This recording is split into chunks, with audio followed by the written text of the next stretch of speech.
we were concerned that we may not have a topic for this week. But Carmen sent us a great idea, and it's not the first time. And by the skin of our teeth, we were able to produce a podcast on skin. Welcome to a podcast that we hope won't get under your skin. It's time for Aprender Inglés with Reza and Craig.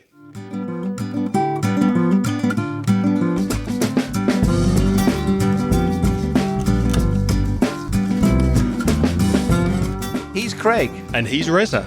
And this is Aprender Inglés with Reza and Craig, and you're very, very welcome. We've got more than 50 years, in fact, I think more like 60 years of teaching experience between us, and we're here to help you improve your English and take it to the next level. So, Craig, how are things? How are you doing? I'm doing well. I'm feeling my 60 years of experience, but apart from that, I'm doing okay. I'm very, very busy, which I think is always good. The conversation courses are going well, and I'm looking forward to the next one that's starting in a couple of weeks. How's your life at the moment? Pretty good. I'm fairly busy. I'm looking forward to the Fallas break in Valencia. That Fallas holiday is the big event of the year in Valencia in March because I get a week off my regular classes. So I'm looking forward to that. Are you staying here with the noise and the crowds and the tourists, or are you traveling? If I can, I think I'll get away. I've already seen a mascleta. That's like a big extravaganza of firecrackers in the middle of the day. I've already seen that. So I might see a fireworks display and then I'll be happy. What about you? Are you planning to stay? I'm planning to stay. I've got classes, I've got courses. Many of my students don't live in Spain or in Valencia, so they're not celebrating that week of festivities. So yeah, I'll be busy during that week here in Valencia. Well, thanks to Carmen, friend of the show, for suggesting this week's topic. She's a fountain of ideas, and this week she's suggested we speak about skin and skincare. But before that, I've got a question for you, Reza. What do you think is the largest organ in the human body? I know the answer, the skin. That's right. It's an organ. Yeah, the skin is the largest organ. Yeah. As someone who's had a lot of trouble with the skin over the years, you asked a good person, but I'll get onto that a bit later.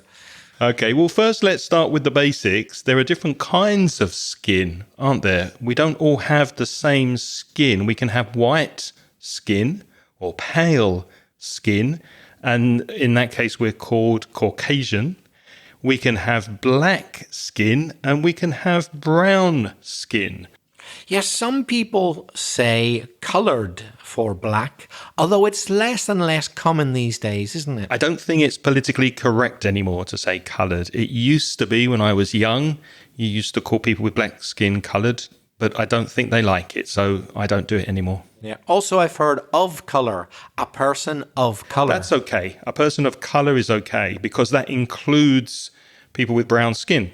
If you say so, but I don't like it myself. I don't like a person of colour. What? So if you're white, you don't have any colour? Isn't white a colour?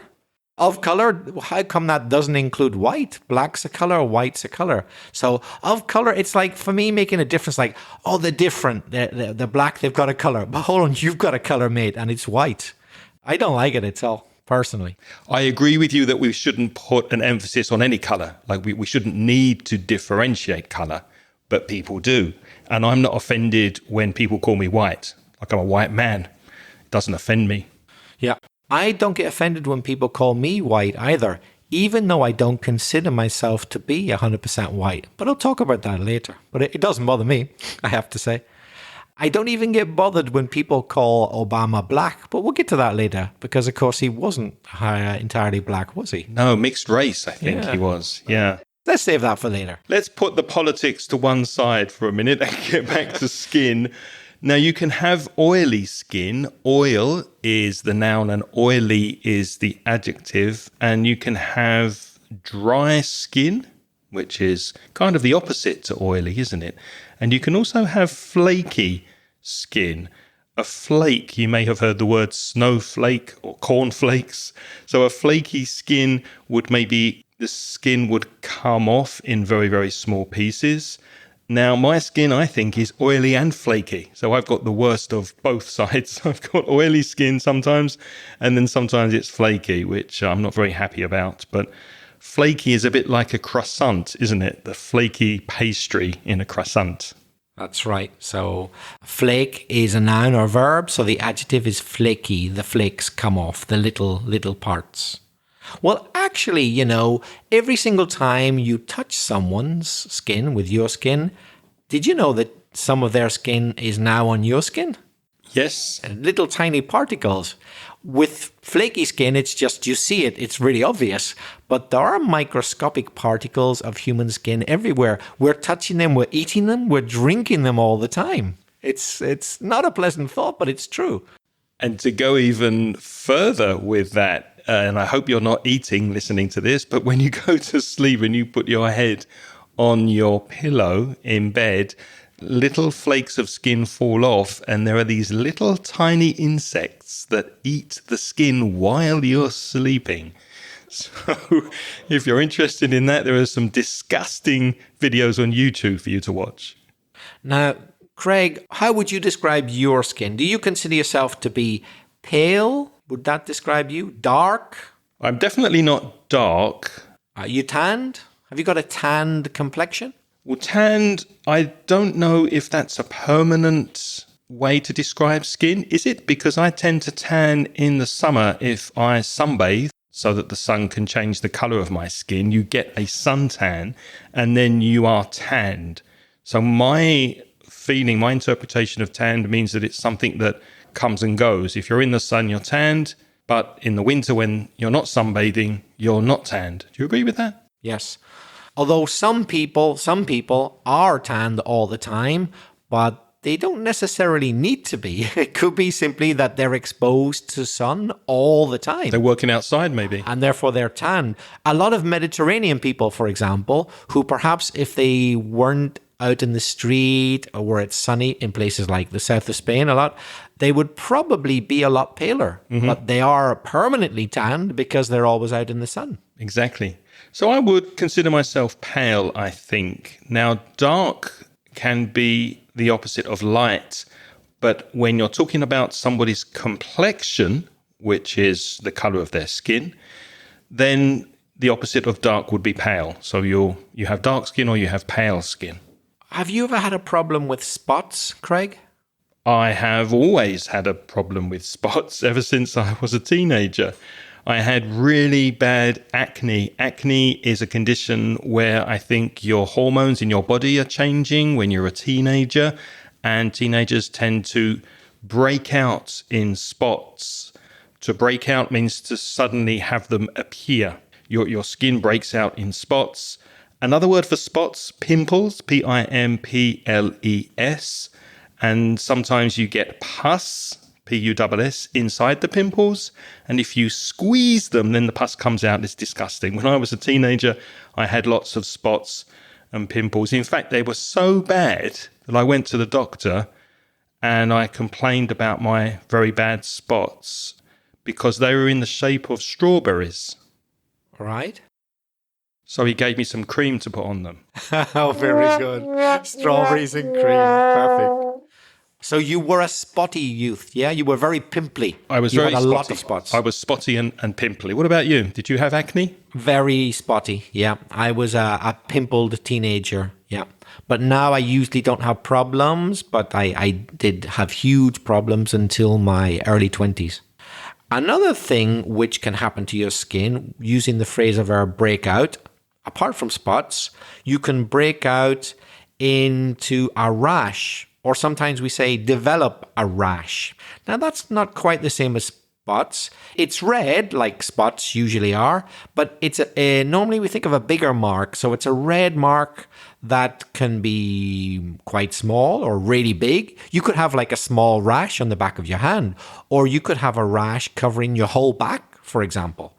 And it can be caused by many factors. So it's not the sort of thing that's spotty adolescents get because of the change in their hormones. It could be because you've been in the sun too long and you've been burnt a bit. It could be because you're allergic to something you've eaten. It could be because you're very sensitive to a type of material, maybe some type of synthetic clothing, and you've put it on and now your skin's red. There's many things that can cause you to break out into a rash. Now, there's something I have and I get more of every year, and I'm not talking about money. Wrinkles. As you get older, you tend to get wrinkles. Wrinkles. By the way, if you want to see all of these words listed in the show notes, go to inglespodcast.com/561 and you'll see all of these words with the definitions. So wrinkles, the lines in your skin that's associated with old age or maybe dryness. So when you smile, you get small lines at the side of your eyes, perhaps. Your skin becomes lined or wrinkled as you get older. And nobody wants to be really wrinkly. And I guess that's why particularly women of a certain age, from their 40s onwards, tend to put a lot of cream on to try and avoid being wrinkly. And I used to wonder why women seem to spend such a lot of time doing that, until I realized, it took me a while to realize that it shouldn't surprise me at all, because women wrinkle a lot more than men in old age. Do they? Yes, they do. They probably look better if they take care of their skin by putting on cream to avoid the wrinkles. But it's simply because women's skin, generally speaking, is thinner than men's. Oh, so I didn't know that. Women's skin looks much better and less wrinkled when they're younger, but then it wrinkles more easily when they're older. So men's is kind of more constant. It doesn't look as great, perhaps, most of the time, but then women do have to take a lot of care because their skin is going to wrinkle more easily than men's. Yeah. And also some women might go a stage further and have cosmetic surgery to remove wrinkles. You can have a facelift, you can have Botox, different surgical solutions instead of putting on cream. Another thing that can appear on the skin, or you can have from birth, freckles. Freckles. Freckles are very small, dark marks on the skin, and they're more noticeable. They're more common on people with pale skin and with ginger hair. So freckles, and in a similar way that wrinkly is the adjective of wrinkles, then freckly or freckled is the adjectives for freckles. Do you think freckles are attractive? They can be. They can be. It just depends on the size of them, where they are, the position on the person's face, many things. But on some people, I do find them attractive. What about you? Yeah, sometimes I agree. Sometimes they are very attractive, and I don't really give much thought to them. I mean, I don't have freckles. I don't know many people who do, actually, but they can be attractive. I would say of the places I know in the world, certainly Ireland is one of the countries which has the highest proportion of freckly people. And it's pretty famous for that. If you go to Ireland, you'll see a lot of freckly people compared to Spain. It's a lot more common there. And it, as we already said, it seems to be far more common in people with ginger hair, but also blonde hair. It can happen if you have dark hair, but it's not so common in dark-haired people, is it? No, that's true. It isn't. And people with ginger hair and pale skin, the freckles are more noticeable when they have that kind of complexion. Our next word is pores, Pores. And the pronunciation of pour, Pore, is the same as when you pour wine or water into a glass. Also, it's similar to poor as in a poor person. Would you pronounce those three words the same? Poor, and poor?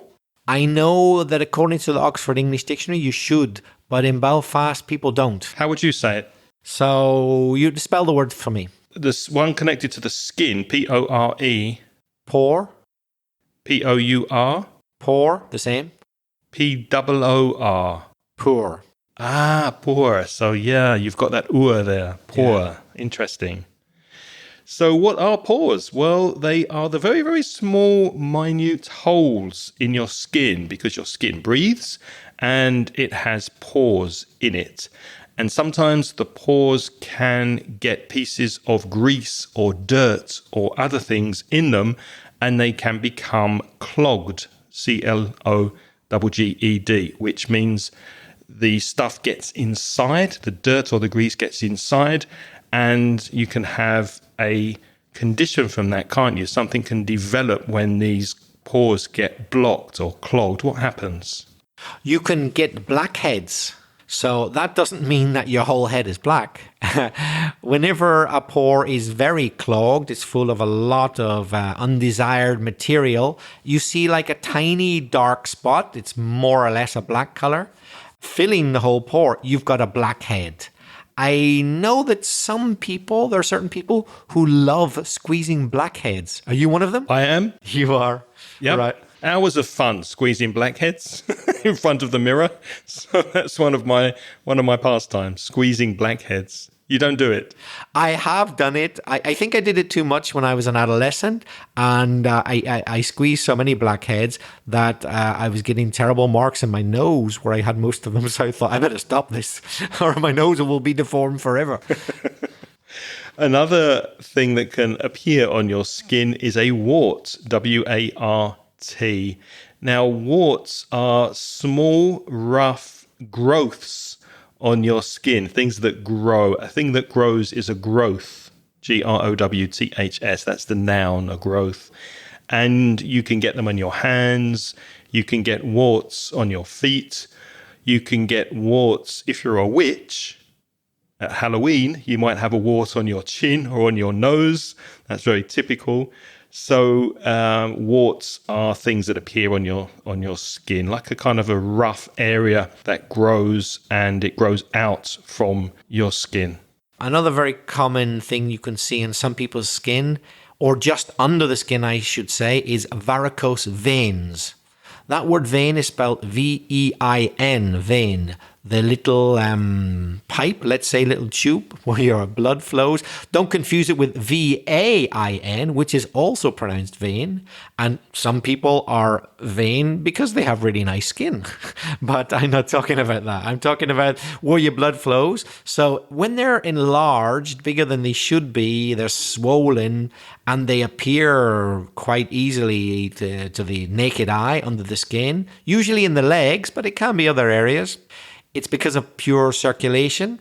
We call people who have skin like that, where you see the veins, as having varicose veins.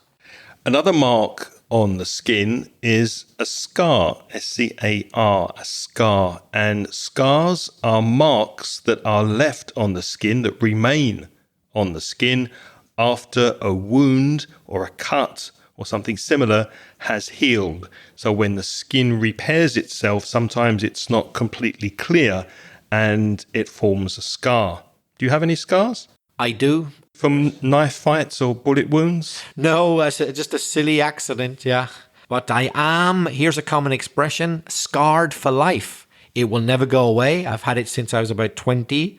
It's almost as visible as it was then. We also talk about people being scarred psychologically. And emotionally. Yeah, so if some trauma has happened to you in life, you could be scarred. And if the trauma never goes away from your brain forever, you're scarred for life through an emotional trauma as well. Yeah.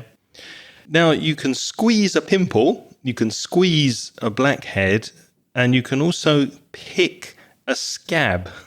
To pick a scab, S-C-A-B-S. If you do have... You sound like a real authority in this. The different techniques for the different type of skin conditions. Do you like picking scabs too? I do like picking scabs, yes. A scab, what's a scab? It's a dry, rough, protective crust that can appear or form over a wound or some kind of injury or sore that you have.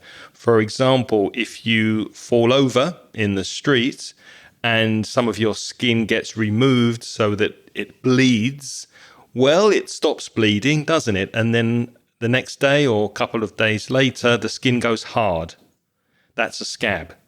And you can pick it, you can remove it, and then it bleeds again, and then you get another scab, and it's not a good idea to do it. And would you describe yourself as scabby? Are you a scabby person? What do you mean by scabby? Well, a scabby can simply mean that you have a scab. So I have a scabby leg, I have a scab on my leg. But it has another meaning, doesn't it? If a person's scabby, they're like horrible, dirty, not very nice. People don't like them. It's just not nice, right? Well, you tell me, Reza. You know me well enough. Am I scabby? No, you're not scabby. Your skin may be scabby. Maybe there's bits of your skin I can't see, but you're not a scabby person. That's for sure. Thank you. I'm pleased to hear that.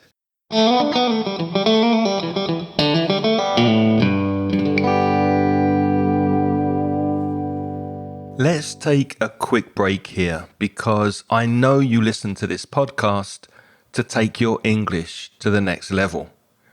But what about your speaking? Is your fluency improving? Are you happy with your speaking skills?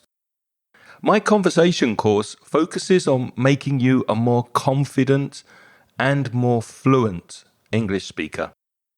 You'll join me and a small group of motivated students, and we'll meet on Zoom and have topical discussions, role plays, debates, and presentations that will expand your vocabulary and help you express yourself effectively in English.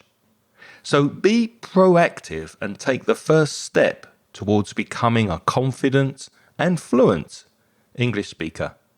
Send me an email today to craig@inglespodcast.com and I'll send you details of the next online conversation course. Thanks for listening. Now let's get back to the podcast.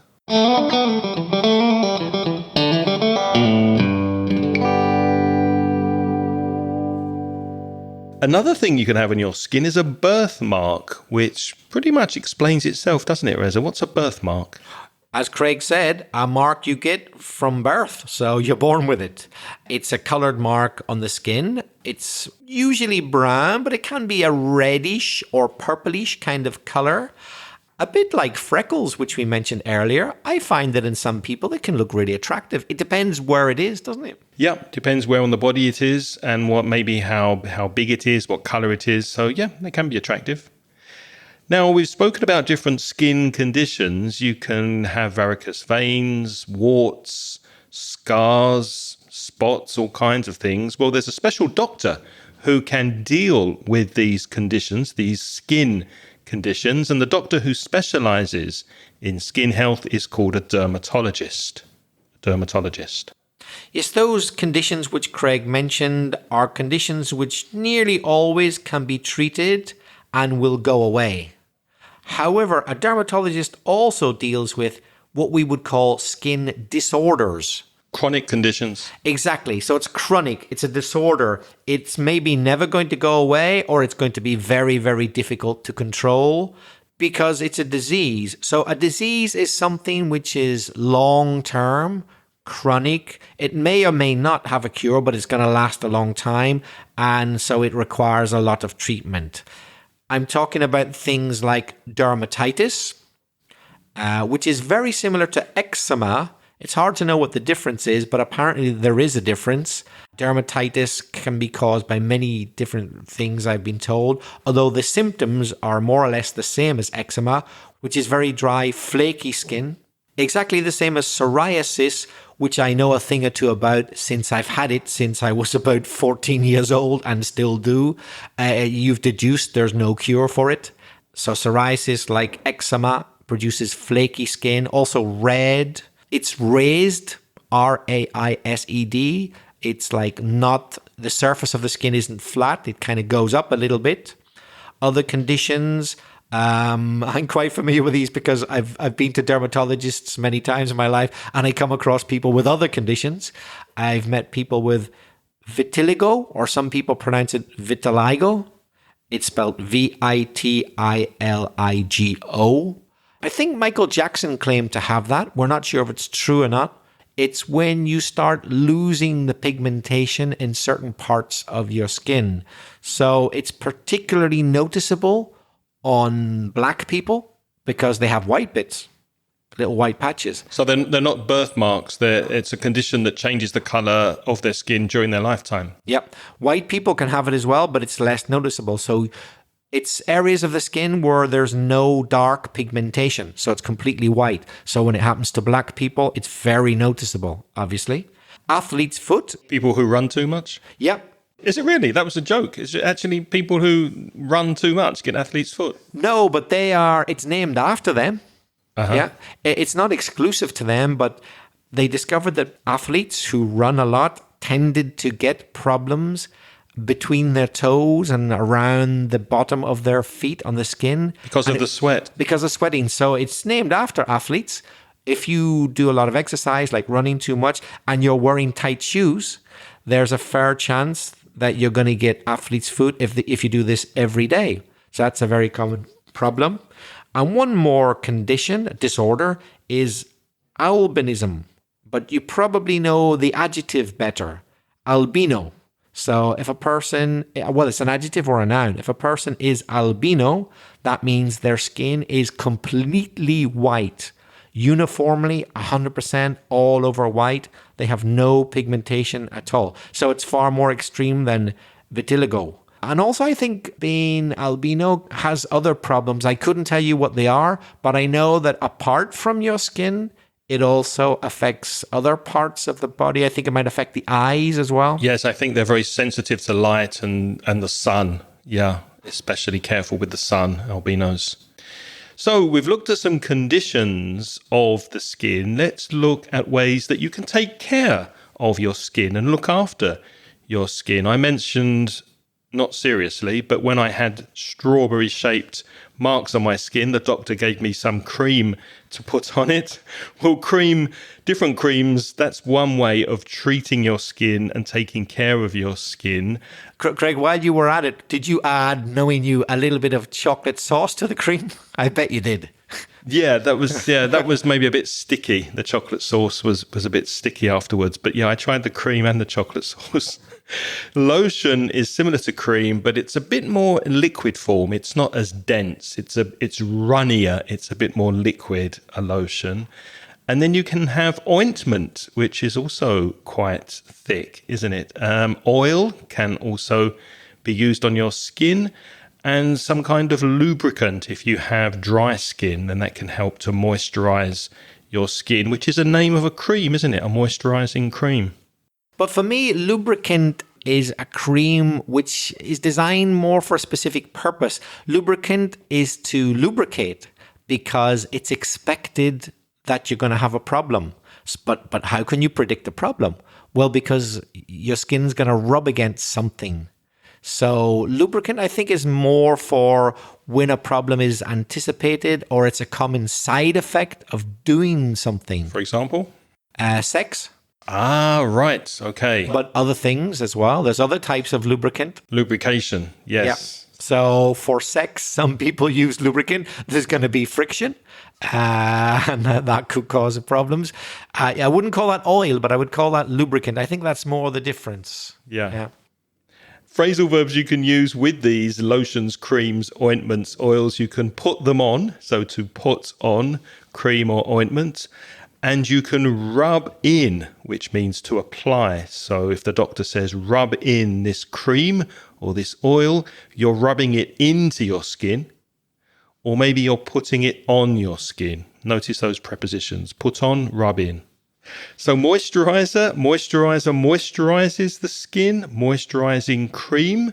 I used to use moisturizing cream years ago when I worked in construction, when I worked with my hands a lot, and when I worked on a farm with machinery, because sometimes your skin gets very dry and very rough, and moisturizing cream helps to make your skin smoother. Have you ever used a facial cleanser? No, because I think facial cleansers are mainly used to remove makeup and clean the pores of your skin. If ladies put on makeup, then that would help to clean the skin after. Is that what it's for? Not necessarily. No, there's a special product for that. There's makeup remover. Mm-hmm. Makeup remover is more specifically for removing makeup. I guess you could use facial cleanser. So what does a facial cleanser do that soap doesn't? Well, as you say, it gets into the pores more specifically. It's designed to get into the pores. Yeah, I guess you could use it as makeup remover, but you can use it even if you haven't put makeup on. Body lotion is a thing which I've never really used. Because I've had a lot of dry, flaky skin in my time because of psoriasis. I've used a lot of cream, but applied to the patches, PATCH, a patch, an area of skin where I've had problems. But body lotion is more for just keeping your skin completely soft in general. Have you used much body lotion? Not so much on my body, but on my feet in the summer, because in the summer here in Spain, it gets very hot. So I wear sandals. And as you may know, if you wear sandals for a few months, your feet get dry. You're in the sun a lot. So sometimes I'll put some moisturizer or body lotion, some cream on my feet just to stop the skin flaking. Yeah. Speaking of sun then, that brings us on to sunscreen, or you can also call it suntan lotion or sunblock, which is cream whose main objective is to avoid you getting burnt by the sun. So yes, it moisturizes you, but that's not the main objective. It's to keep those harmful ultraviolet rays from causing you burns. Lots of nouns connected to sun, as Reza said, sunscreen, suntan. Suntan, if you lay in the sun too long, you can get sunburn, where your skin burns and then you need to put some cream on it, which is after sun cream. And if you continue being in the sun, exposing your skin to the sun, you can get sunstroke, which is a severe medical condition, dehydration. You need to go to the hospital because you've been too long in the sun. So suntan, sunburn, sunstroke. And if you spend many years of your life in the sun for too long, when you're older, you're probably going to think about using anti-aging cream.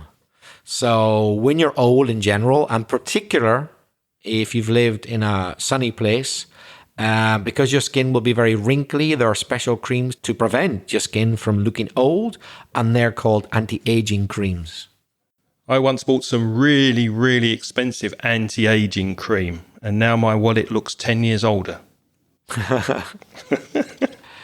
Craig, have you ever used exfoliating cream? That's cream which is used to remove dead skin. Never. Have you? No, I haven't. No. But I know it's often included in beauty treatments, like when people go to spas and places like that, they might have a sauna and maybe use some exfoliating cream to get rid of those dead skin cells. Now, we spoke earlier about facial cleaners being used to cleanse or clean your skin to stop you getting blackheads or any other skin problems. There's also facial toner. And if we are making any mistakes with these descriptions and you are a skincare expert, please let us know, because as you know, we talk about anything that we want to without being experts on the particular topic, but we have done our research. So please correct us if we have missed something. But we think that a facial toner is some liquid skincare product that you can also use to clean or cleanse your skin, to remove any dirt, to make sure that the pores are closed and don't allow other dirt to get inside. And that facial toners also help to balance the skin's pH. I wasn't sure what pH is exactly, so I checked. It's the balance of the acid and the alkaline in your skin. And there's a scale apparently from 0 to 14. And neutral is number 7. So the idea is to get that neutrality, to get somewhere in the middle. Would you agree with that? Yeah, quite often it says on the bottle or tub or whatever the container is, pH neutral. It quite often says that. That means it will be number 7. Neither acid nor alkaline, but in the middle. Now, the next word we've got for you, if I say it, you probably won't know what I'm talking about. Petroleum jelly. But if I say the most famous brand version of it, you will know what I'm talking about. Vaseline. I'm sure you've heard of that. Speaking of lubrication. Yes, often used as lubrication for many things, from sex to, but also to looking after babies, avoiding nappy rash and things like that. Also, if you get a cold, it's good to put Vaseline at the bottom of your nose so that your nose doesn't get sore because the skin goes red, doesn't it? It irritates. The last one is getting into the realm of the dermatologist a little bit, but some of you, no, many of you will have applied, that means put on your skin, topical cream. Now, that doesn't mean it's cream that's in the news at the moment. Everyone's talking about it. No, it doesn't mean that. So the word topical can mean that everybody's talking about at the minute. Like AI is a very topical theme at the moment. Everyone's talking about it. Topical cream means it's applied to a specific area. So topical can mean typical to a specific or for a specific area of the skin.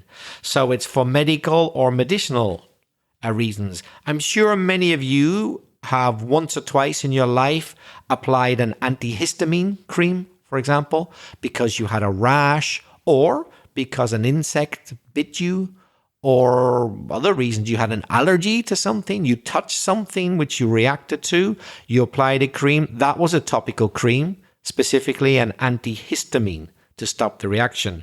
Or if, like me, you have psoriasis or you've had eczema or something like that, you've probably used a topical steroid cream at some stage in your life to control a condition.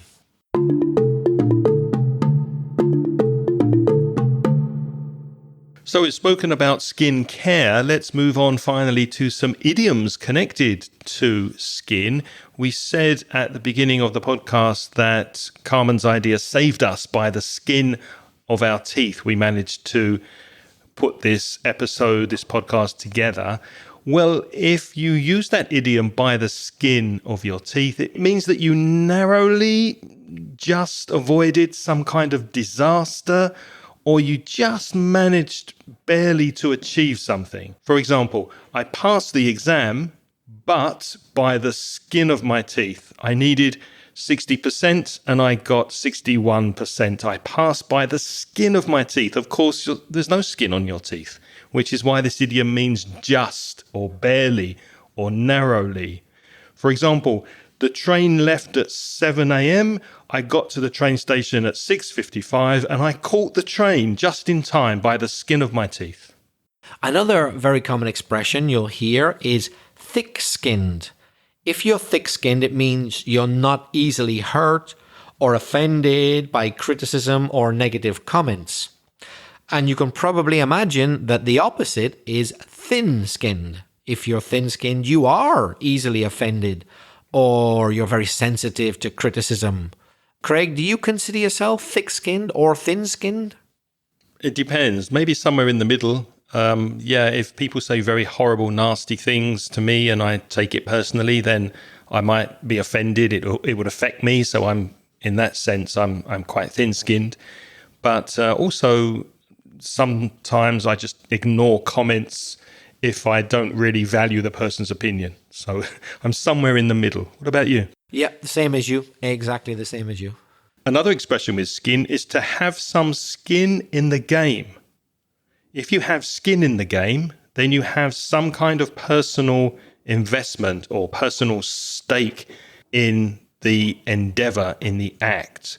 For example, if students pay a lot of money for English lessons before they take a course, maybe that's a bigger reason to commit themselves to learning. If they pay a lot of money, they feel this obligation. Oh, I've paid a lot of money.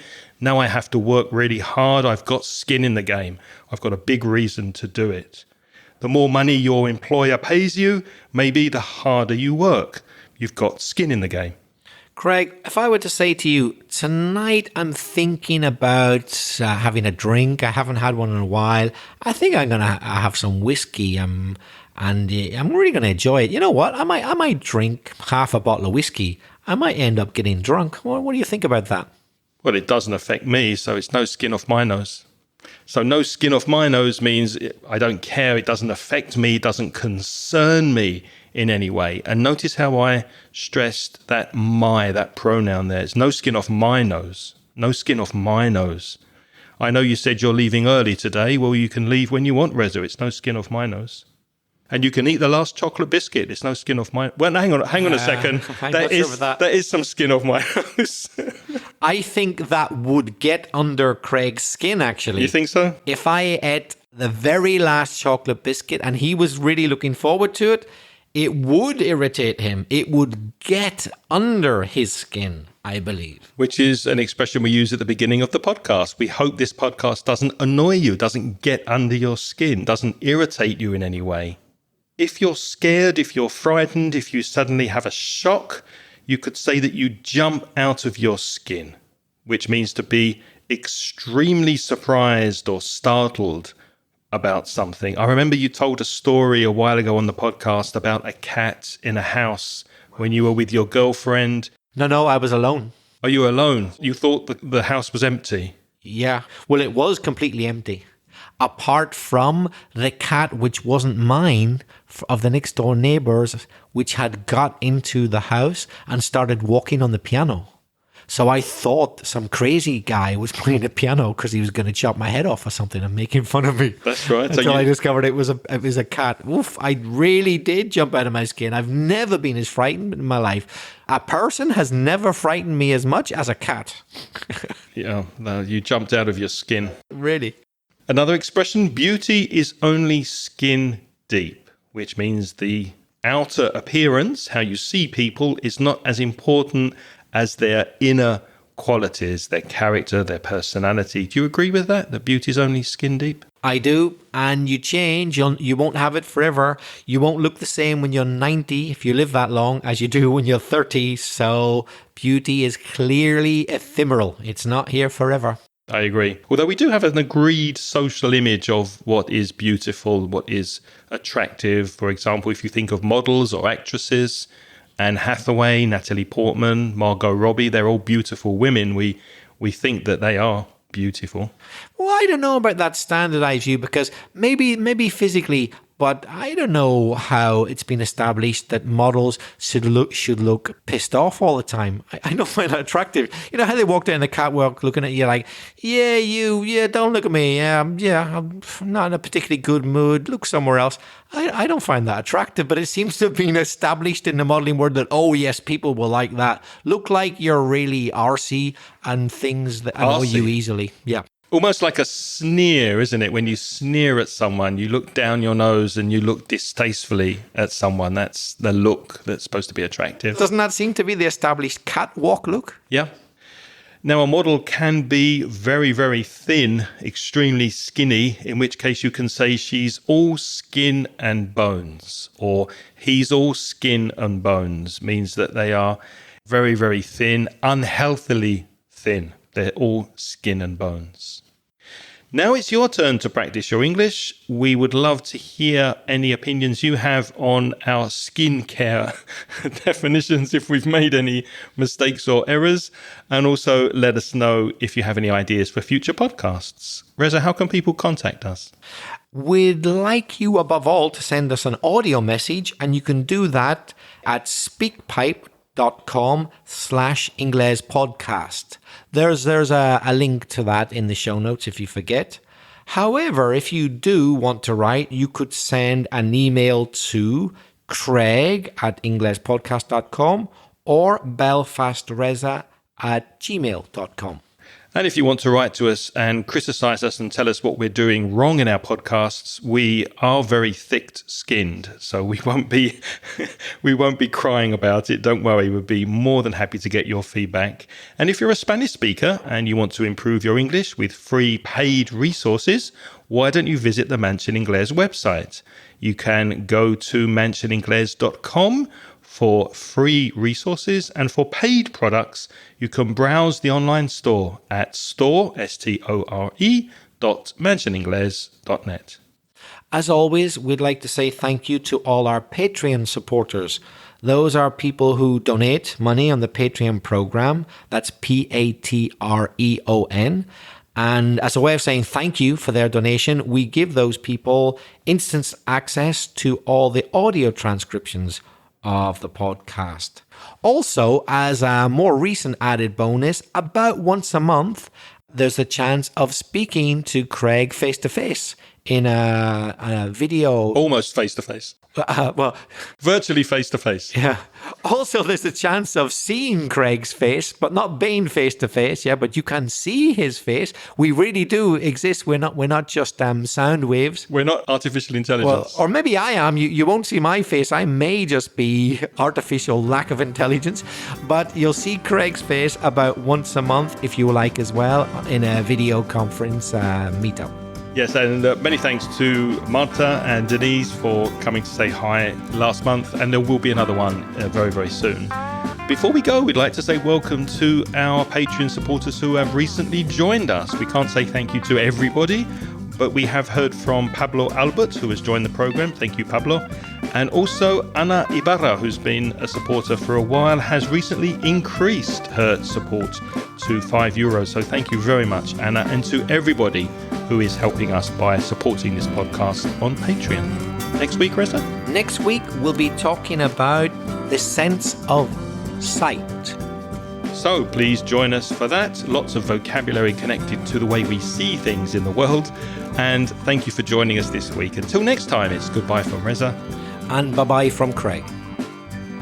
If you enjoyed this podcast, please mention it to a friend so that more people can listen. And the music this week is by Pitts. The track is called See You Later.